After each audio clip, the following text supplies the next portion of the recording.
Inna a'malu bin niat. Satu amal pekerjaan itu bermula dengan niat. Tu tadi mencapai kesempurnaan ibadah tu, yang keempatnya adalah niat. Niat tu penting. Tu sebab kalau kita tengok dalam peristiwa hijrah Nabi tu, niat. Dalam besar-besar peristiwa hijrah tu, benda yang paling fokus utamanya adalah niat. Nak memperbetulkan niat itu. Kalau tidak jadi sia-sia. Sebab apa sia-sia? Simple aja. Kita bandingkan umur kita dengan umat terdahulu, kita ni memang pendek umur. Macam tu ya. Berbanding contoh umat Nabi Nuh 950 tahun. Tuan-tuan bayanglah 950 tahun. Kalau kita lah 950 tahun, saya rasa kosong saja ni. Silap-silap yang pasang kamera ni pun kata, Ustaz dah habis kan, tolong tekan off. Dia pun tak dengar dah. Contohlah kan. Tak, maksudnya umur kita tak panjang. Dan dalam umur tak panjang, kita pula ibadah tak macam orang dulu-dulu. Ketika peristiwa Isra dan Mi'raj, Nabi naik ke langit, satu langit kita jumpa dengan Nabi Ibrahim. Salah satu pertemuan tu bertemu dengan Nabi Ibrahim. Ringkas cerita. Nak dengar cerita penuh, Isra Mi'raj tahun depan ada umur, panggil saya lagi. Contoh saja kan. Mana dah ada satu ceramah nak orang panggil dah. Bertemu Nabi Ibrahim kata apa? Aku tak pernah tengok umat yang paling miskin sekali umat kau lah wahai Muhammad. Miskin? Kenapa lah? Kuih koreng. Apa maksud kau? Umur dah lah tak panjang, pemalih beribadah. Tu Nabi Ibrahim ni. Itu terjemahan dia, tak ada cakap ni 9 dah. Terjemahan dia. Kan ada orang mau petikai kan suruh buat membongak kata. Elok lah, tak ada terjemahan dia. Umur dah lah tak panjang, pemalas beribadah. Ngaku tak? Saya ngaku tak? Ngaku. Cuba malam tadi logo dia. Dengar imam Bismillahirrahmanirrahim. Wailul likulli humazatil lumazah. Surah macam kan. Okeylah. Tak panjang nak malam ni. Ya, logo cuba tiba-tiba dia ambil alif lam mim yang belakang dah mula dah. Panjang-panjang tak boleh. Assalamualaikum warahmatullahi. Assalamualaikum warahmatullahi. Astagfirullah 3 kali ya. Istighfar 3 kali. Astagfirullahalazim allazi la ilaha illa huwal hayyul qayyum wa atubu ilaih. Cuba buat 10 malam. Panjanglah istighfar malam ni. Dalam hati cuma tak cakap. Itu memang umat Nabi Muhammad. Cuba tengok, tuan-tuan nak merasa tahlil, kenduri tahlil panjang macam pergi Somban. Siapa dah sedang marah kat Somban, dia tengok kenduri tahlil. Dah hilang-hilang lutut baru doa. Ya tuan-tuan. Kata apa? Arwah apa Datuk Mufti dulu apa Syekh Murtada dulu. Dia kata barulah berbaloi udang galah kat dapur tu. Ya, dia tak ikut. Kita la ilaha illallah, la ilaha illallah 33 kali. La ilaha illallah al-Fatihah. Dah terangkit kuning hantar darah lepas ni tu kan.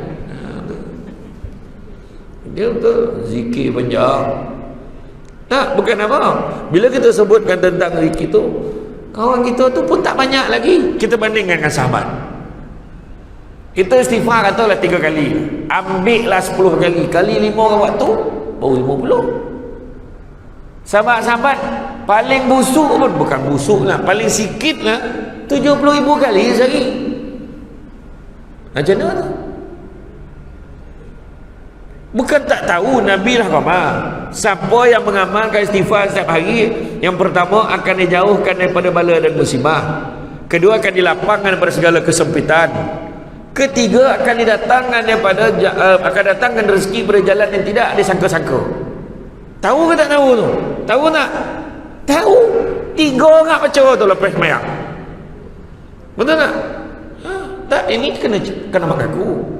Jadi itu sebab bila Nabi Ibrahim kata umat kau tu kuih koreng, umur dah tak panjang tapi pemalih beribadah, Nabi Ibrahim bagi pula saranan, suruhlah umatmu tanam tanaman syurga. Apakah dia? Itulah satu pandangan kata la haula wala quwata illa billahil aliyil azim.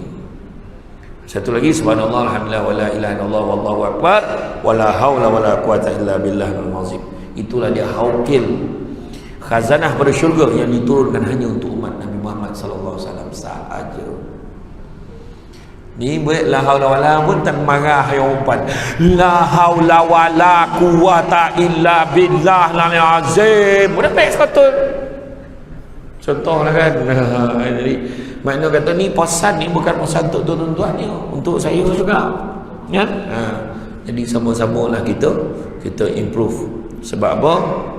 Memperbaiki solat kita, khatam Quran, bersolat jemaah di masjid, meninggalkan perkara-perkara maksiat, bercakap benda yang sia-sia.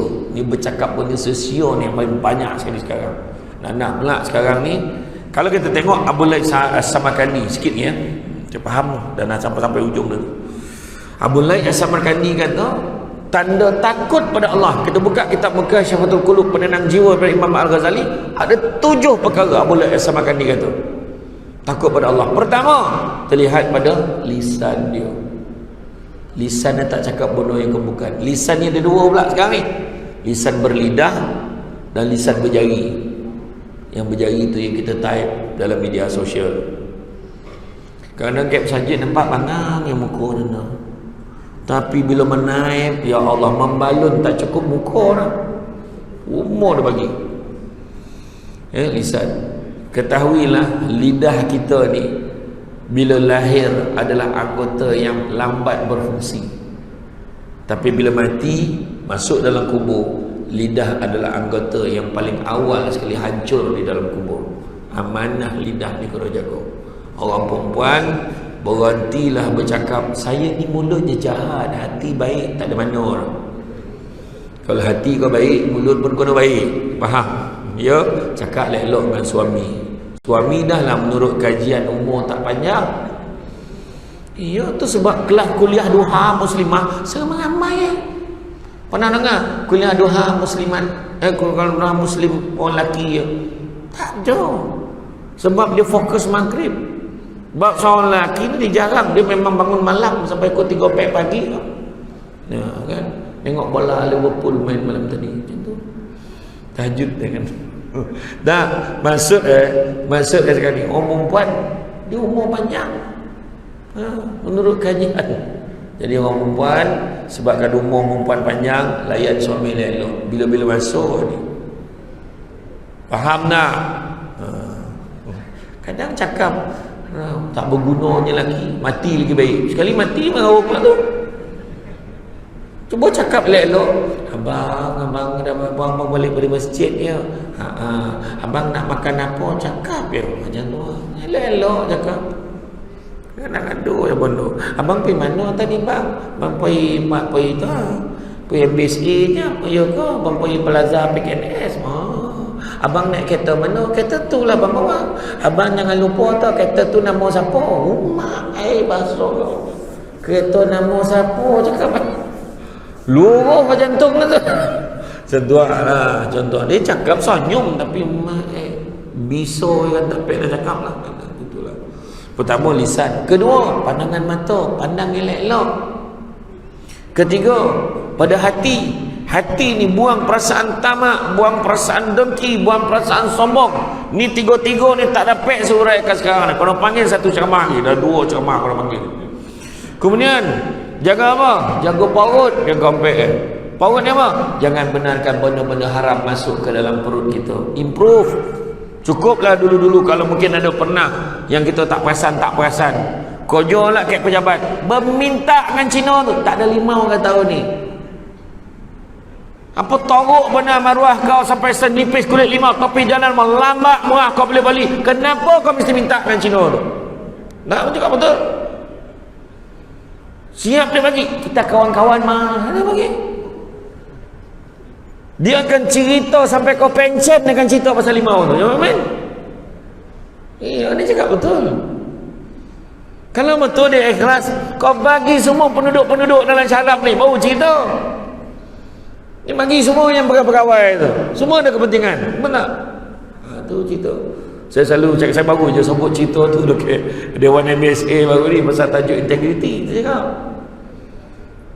ni cerita betul kan, hakikatnya. Nak mana kata jago benda masuk dalam perut kita ni. Nabi kata cari rezeki yang halal, sesungguhnya yang halal itu cukup buat kamu. Itu pertama. Kedua, Nabi kata apa? Orang yang paling kaya adalah orang yang merasa cukup dengan apa yang dia ada. Itu kedua. Yang ketiga, Nabi kata barang siapa yang membenarkan benda-benda haram masuk ke dalam perutnya, nescaya malaikat akan melaknatnya selama sesuai selagi mana benda-benda haram itu ada di dalam perutnya. Apa? Iya tuan-tuan. Apa tuan-tuan? Gaya hidup. Kebanyakan yang jadi terlibat dengan rasuah ni gaya hidup. Tuan-tuan, jangan minta jadi kaya, minta jadi bahagia. Bahagia ni cukup. Bini taklah lawa mana dah, saya sengit muka, tapi lawa kat kita. Sampai mati kita senang dengan dia. Habis itu. Walaupun kita tak dapat macam Nilofa, tak dapat macam Fazura, kan? Tertutup lampu sama. Tak ada menyalur muka tu dah. Tak ada. Kan? Tak ada menyalur muka. Cerita betul. Tanya piuris tu, menyalur ke muka Nilofa tu tutup lampu? Tak ada dah. Kan? Iya, ni cerita betul. Terus kita tengok kan Allah uji kita ni macam-macam. Macam-macam Allah uji kita. Gaya hidup apa? Nak kereta besar. Samsung lebat naik tadi, naik Aziai. Hampir tak bagi parking tadi. Kan? Ya, ada apa? Yang buat, Samsung lebat. Ya. Sana. Iyo tuan-tuan. Tak ada apa, okey. Bukan tak ada kereta besar sikit, ada lah. Kan? Naik juga. Tapi kereta kecil selesa, okey ya. Kan? Macam tu lah. Ya tuan-tuan, jangan kita pening-pening kepala. Hidup seadanya. Kan? Seadanya. Kan? Begitu juga seterusnya. Lepas perut apa? Tangan. Tangan kita banyak bukan bantu orang. Kemudian seterusnya apa? Langkah kaki kita.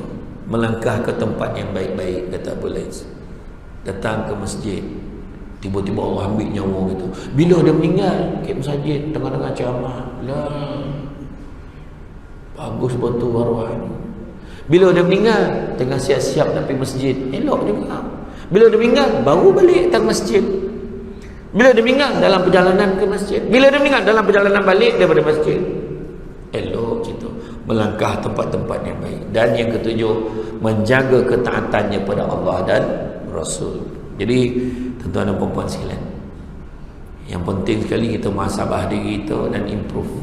Kalau tidak 2021 berlalu, 2022 pun macam tu juga jadi. Jangan kita biarkan ia berlalu sia-sia. Jangan benarkan ia berlalu sia-sia, sebab kita belum tahu lagi sama ada kita berkesempatan lagi untuk mencapai banyak lagi hari kita. Jangan tunggu tahun baru nak letak azab. Bila rasa nak berubah, teruslah letak azab. Aku nak berubah jadi baik. Sekarang juga aku nak ubah jadi baik. Ya? Macam itulah. Jadi itulah dia tuan-tuan. Saya ucap terima kasih banyak di atas kesudian mengundang saya pada hari ini, dan bantulah tuan-tuan, kita sama-sama bantu sahabat-sahabat kita dalam Selangor ni, dalam KL ke mana ke. Kalau tak mampu pergi hulurkan duit, transfer lah, bagilah. Kalau mampu kirim pakaian, bagi pakaian yang baik-baik. Yang ada senarai ni, sahabat-sahabat dah bagi baju dalam, kain dalam. Ada yang pun nak minta makanan dah banyak. Tapi dan keperluan-keperluan yang dia orang perlukan, dapur masak ni, dapur gas minta 150, ada yang minta 300 unit, bagilah tuan-tuan. Mana yang boleh bagi, ya. Jadi bantu. Jangan tanya apa yang orang boleh bagi kat kita, tapi kita tanya diri kita apa kita boleh bagi kat orang. Jadi itu saja daripada saya. Saya terima kasih banyak atas kesudian mengundang saya pada hari ini. Budak-budak membawa kalah nak menjolok buah berangan. Kalau ada silap dan salah, dikata tidak, dicaci jangan. Cuma sedikit makluman kat luar kam tuan-tuan. Saya daripada baling tadi tak sampai bawa barang banyak. Adalah satu barang sikit yang orang Shah Alam heboh nak tanya. Kuih semprit omak saya. Kan? Orang semprit kampung lah yang tokan satu-satu tu. Memang tak sama lah. Kayak kuih-kuih kelumpur ni tak ada, tak payah jumpa tu. Itu memang limited edition. Yang saya bawa ni yang sampai, yang tak sampai hantar ke Kelantan, bawa ke sini. Jadi siapa yang nak kan bolehlah, bukan untuk diambil Bali. Ada orang main sahur balik ya kan. Dekat Shalab ni ada makcik saya ada kek-kek jelutong tu, kalau ada nak lagi beritahu lah, saya rasa cukup kot. Gambar robot, gambar patah pula, sebab kuih tu tak boleh nak post dia hancur. Orang Singapura tu makan pakai sudu. Yang tu sekarang Bali satu RM28, RM28 ya. Bali dua kita offer RM50. Okey tu kan. Mana nak dapat kan? Ya. Tapi kalau anda kata tak bawa duit, faham, kemudian balikkan transfer, ditakdirkanlah balik rumah hilang ingatan. Apa macam mana? Rada lah tuan-tuan kan. Dia makan rasa dah bayar macam tu. Nampak macam mana? Tuan-tuan, itu saja daripada saya. Semua baik itu datang dari Allah SWT. Dan kurang itu berpunca kelemahan saya sebagai manusia biasa, pokok sekayu daun selasih. Thank you, terima kasih. Assalamualaikum warahmatullahi wabarakatuh.